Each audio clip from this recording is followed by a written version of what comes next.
over and over again. I even had a chance to speak with Congressman Micah the other day. There's an enterprise fund within all the transportation dollars they receive.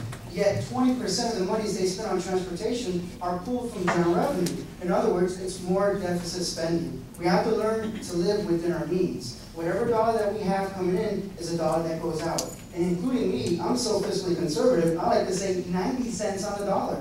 10 cents on that dollar should be set aside in a reserve fund just in case you have an emergency or a natural disaster that you didn't foresee in the upcoming budget. So we are really behind. And the future generation is just going to be burdened by this debt that they cannot get out of. And one thing I tell people as well, we have to be careful, because even if we balance the budget tomorrow, we still have the principal still on the books with the lowest amount of interest that it's ever been in recorded history. What happens when the interest rates adjust? We're not even talking about changing our spending habits. Even if our spending habits were to decrease, we're still going to have an increase in interest payments to the debt, because this is the lowest interest rate it's been on history. When it adjusts, we're going to be in a real shock, because that interest on the debt is not discretionary spending. We have to spend that money on the debt to pay it down, and it's something in my administration that I'll definitely do. Senator Coburn is somebody that has a black book that you want to look up, and Representative Isaac from the House Oversight and Reform Committee have identified where we can cut it as well.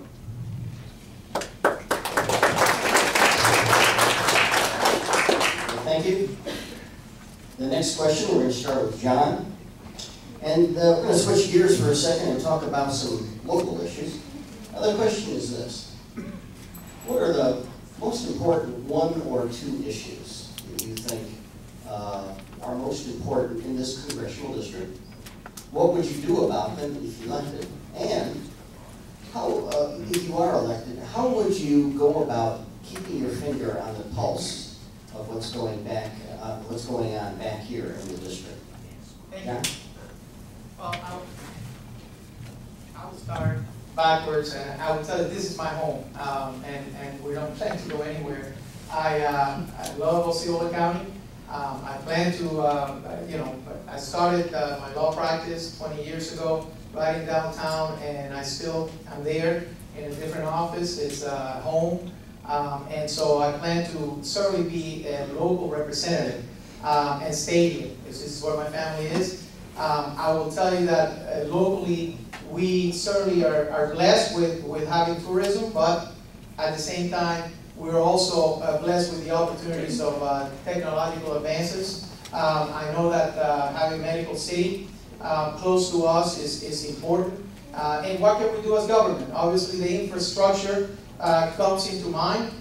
We, at the local level, have made it a priority when it comes to our 20-year plan to make sure that we have the right infrastructure to foster corporations and companies that want to move here to Osceola County. And so transportation is a problem as well. When you look at Poinciana, when you look at the Poinciana Parkway, and no way to get out of that community. And so to me, the technological advances and creating, just fostering the atmosphere that government can foster, but not the creation of jobs, that will lead to the private sector. Thank you very much.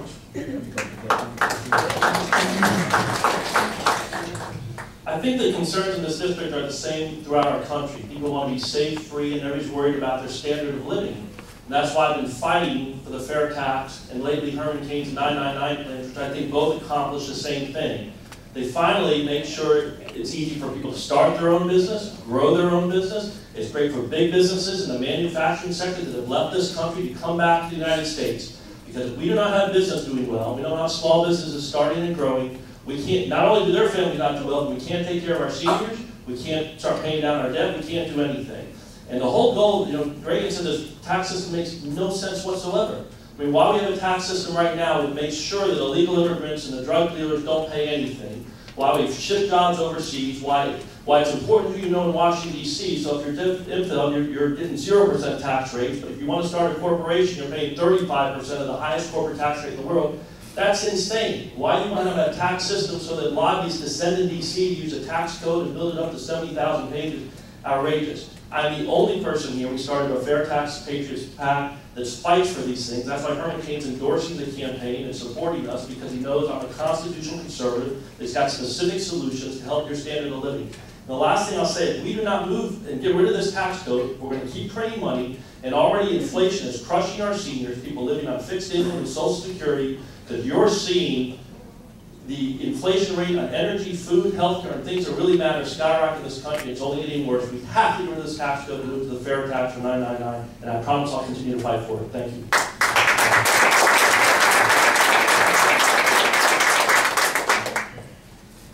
We want freedom. That's one way I like to explain it, because every day the federal government starts overreaching. The minute we start giving them an inch, we know they always take them out. The federal government is not supposed to be the person that takes care of us from cradle to grave. At some point, the American people want us to see the next generation do better than the current one, but on their own. We have to succeed on our own. In order to succeed, we have to have the right to fail. The federal government shouldn't be choosing the winners and losers of their businesses. They shouldn't say, hey, look at the banks, let them bail out themselves. No, because then if you look at what they do with the money, they're out there going on vacation and going hog wild, and that's not the federal government that we want. We want a federal government that sticks to the Constitution, that allows our businesses to grow. The regulations are immense. I hear stories of multiple businesses telling me that they have to hire a lawyer, they have to hire an accountant just to navigate the federal government code, not even produce their product. You know, it's hard enough to create your own industry, to create your own demand, to go out there and market your product and services. Yet I hear multiple businesses telling me that they hire, people just to comply with the regulations, with the EPA, for instance. When they said that the neighboring water runoff has to be cleaner than your neighboring rivers and tributaries, that's almost impossible. You basically have to buy equipment just to filter water. That's not equipment to increase your business. That's not equipment to increase your productivity. And those are some of the issues that I keep hearing consistently. Federal government, just stay out of the way. Because sometimes when we get crazy with some of these answers, we actually end up hurting people more than helping people. And I want to be on the side of the people, not the government. That's good. The question was, what are the two issues that you would be concerned about? The two issues I would be concerned about locally is education and the economy. Right now, I'm the youth pastor at a Hispanic church, and I work with these youth, and I also tutor the youth. And the education that they're receiving right now in this district is not anything to be proud of. I would be, one of the things that I hate is what I call cruise control congressmen. These are congressmen that go up to Washington, they don't want to make waves, and they'll do whatever they need to do to get reelected and not cause any trouble. When I go to Washington, I'm going to cause trouble in Washington. I'm going to cause trouble here in the district. I'll be at the school board, whoever replaces Julius, and I'll be fighting with them about what we need to do to have better schools. Not just the stuff that we're doing now, but do things, bring in voucher system, fight the state.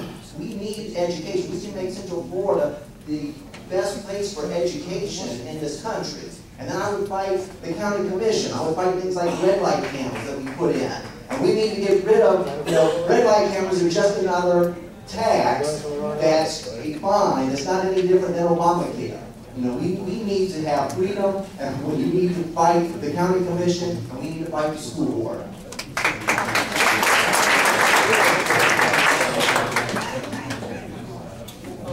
And you say we don't have red lights in the county. Okay, we're back to starting with Todd again. I'd like to go back to one of the issues that I raised earlier.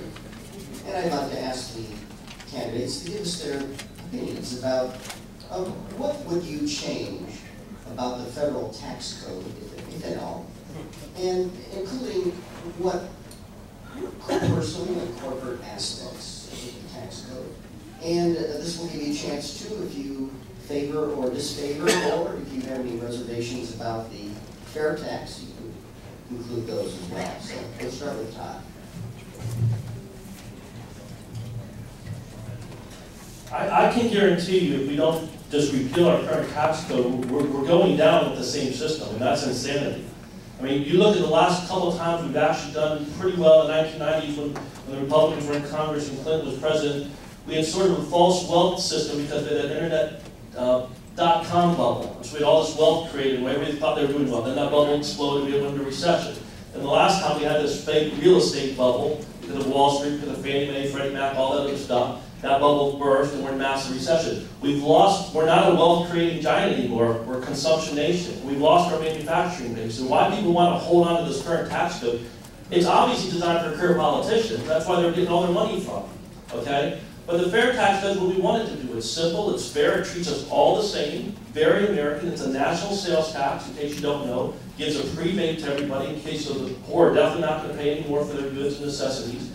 And Herman Cain's 999 thing was like basically similar type thing. We're going to get rid of payroll taxes, capital gain taxes, we're going to have a 9% income rate, we're going to have a 9% sales tax, and a 9% corporate tax. And the reason that the sales tax is so important is the one tax we can guarantee that everybody's going to have to pay something, including the legals and the drug dealers.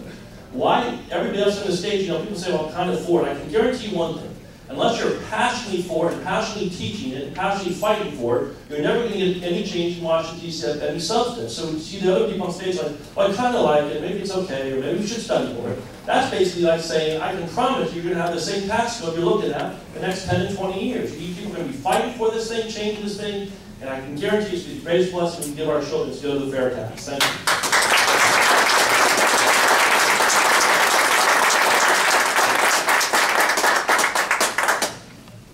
It's sad when I took a class on federal income tax, when it's so difficult that it's actually a college level course that tells you that the tax code is way out of touch with reality.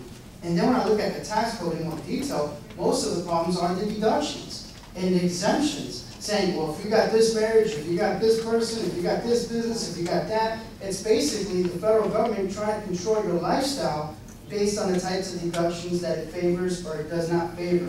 And those are some of the things that we really need to look at.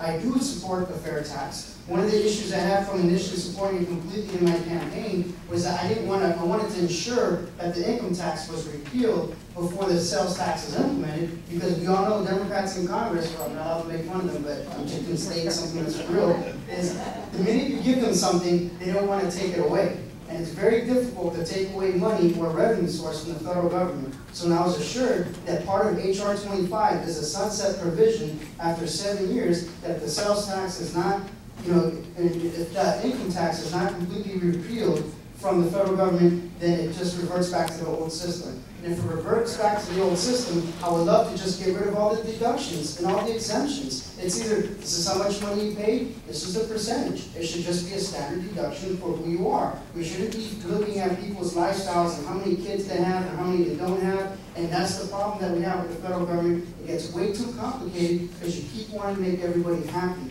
And that's not the job of the federal government, not to make everybody happy. It's to do what's enumerated in the Constitution. And actually, the tax code was not in the Constitution. It had to actually ratify the Constitution to justify their own action as well.